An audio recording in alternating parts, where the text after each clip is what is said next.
Rome didn't fall into an empire overnight. It was convinced to become one. Imagine this, a city that hated kings, willingly handing absolute power to a single man and thanking him for it. He didn't wear a crown. He didn't call himself emperor. He called himself a citizen. And yet when he died, Rome was no longer a republic. This is the story of how Augustus didn't just rule Rome, he redesigned power itself. Before Augustus, there was Octavian, a teenager standing in the wreckage of a dying republic. Before Augustus, there was Octavian, a young, relatively unknown heir to the colossal legacy of his great-uncle, Julius Caesar. Rome in his youth was a chaotic, violent place. The republic was crumbling, torn apart by decades of civil war, corruption, and the clashing ambitions of powerful men. Generals with loyal armies marched on Rome itself, senators were proscribed, and the very idea of stable governance seemed like a distant dream. When Caesar was assassinated in 44 BC, it plunged Rome into yet another round of brutal conflict. Octavian, just a teenager, was thrust into this merciless political arena. Few gave him a chance. He was seen as a boy playing a man's game, surrounded by seasoned generals like Mark Antony and Marcus Lepidus. But Octavian was no ordinary teenager. He was cunning, patient, and possessed an almost supernatural understanding of political maneuvering.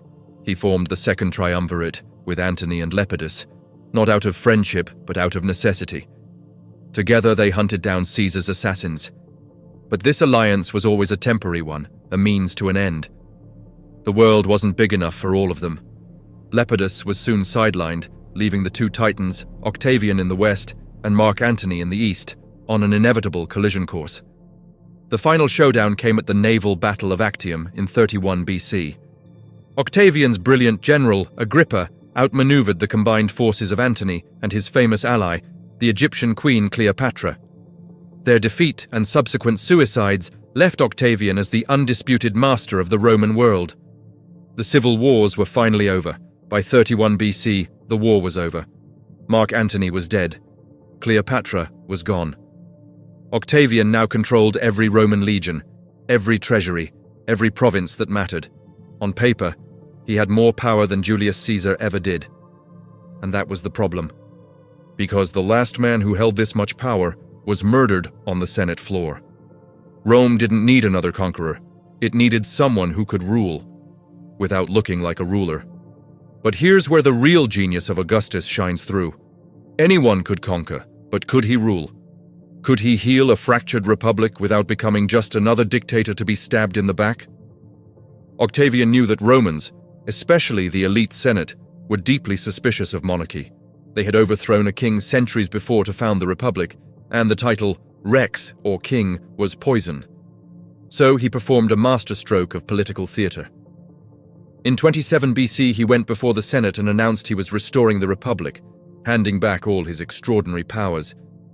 It was a brilliant move. The grateful and frankly terrified senators begged him to stay. They showered him with honors and a new name, Augustus, meaning the revered one.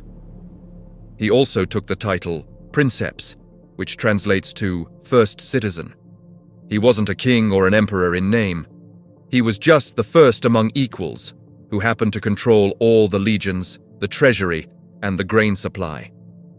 With his authority secured under a veil of republican tradition, Augustus began his most ambitious project, transforming Rome itself. He famously boasted that he found Rome a city of bricks and left it a city of marble. This wasn't just vanity. He embarked on a massive public works program. He built new forums, temples, aqueducts, and bathhouses.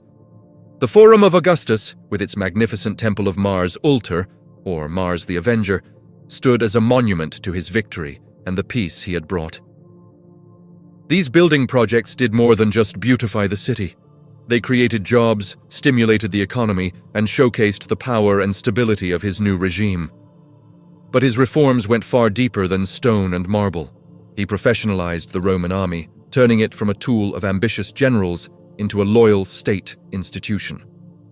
Soldiers were given fixed terms of service and a retirement bonus, ensuring their allegiance was to the emperor and the state, not to their individual commander.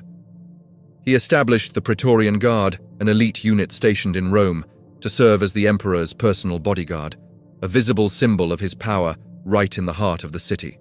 To manage the vast territories Rome now controlled, Augustus reorganized the provinces. Some, the more peaceful ones, remained under the nominal control of the Senate. But the crucial border provinces, where the bulk of the legions were stationed, were under his direct authority as imperial provinces. This gave him command of the entire military machine. He also reformed the tax system, making it more efficient and less prone to the rampant corruption that had plagued the late Republic.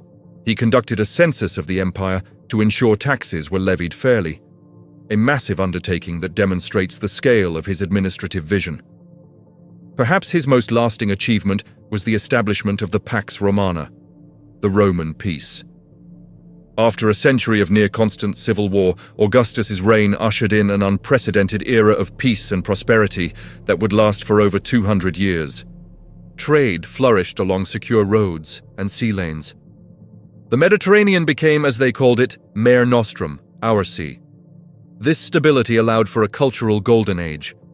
Writers like Virgil, Horace, and Ovid produced some of the greatest works of Latin literature, often sponsored by Augustus himself or his wealthy friend Maecenas. This wasn't just art for art's sake. It was propaganda, crafting a national identity and celebrating the virtues of the new Augustan age. Augustus also saw himself as a moral reformer. He believed the civil wars had been a symptom of a decline in traditional Roman values. He passed laws to encourage marriage and childbirth, particularly among the upper classes, and to penalize adultery. He revived ancient religious ceremonies and restored crumbling temples, positioning himself as the restorer of Roman piety and tradition. He was the Pontifex Maximus, the chief priest, intertwining religious and political authority in his own person. When Augustus died in 14 AD at the age of 75, he had ruled for over 40 years. He had found Rome in chaos and left it an empire. His system of government, the Principate, would endure for centuries. He had masterfully navigated the treacherous waters of Roman politics, creating a new order while pretending to restore the old one. He created a stable succession, passing power to his stepson Tiberius, ensuring his system would outlive him. So, how did one man do it? It was a combination of ruthless ambition in his youth, incredible political skill, and a long-term vision for stability. He ended the wars, rebuilt the city, reformed the army and government, and ushered in an age of peace and prosperity. Augustus didn't just rule Rome, he redefined it. He created the blueprint for what the Roman Empire would be, a legacy of law, architecture, and governance that shaped the course of Western civilization. The transition from republic to empire wasn't an event. It was a process, masterfully orchestrated by the man they called the Revered One. Thanks so much for watching. If you found this journey back to ancient Rome fascinating, don't forget to hit that like button and subscribe for more deep dives into history's most pivotal moments. Let me know in the comments which historical figure you'd like to see covered next. See you in the next one.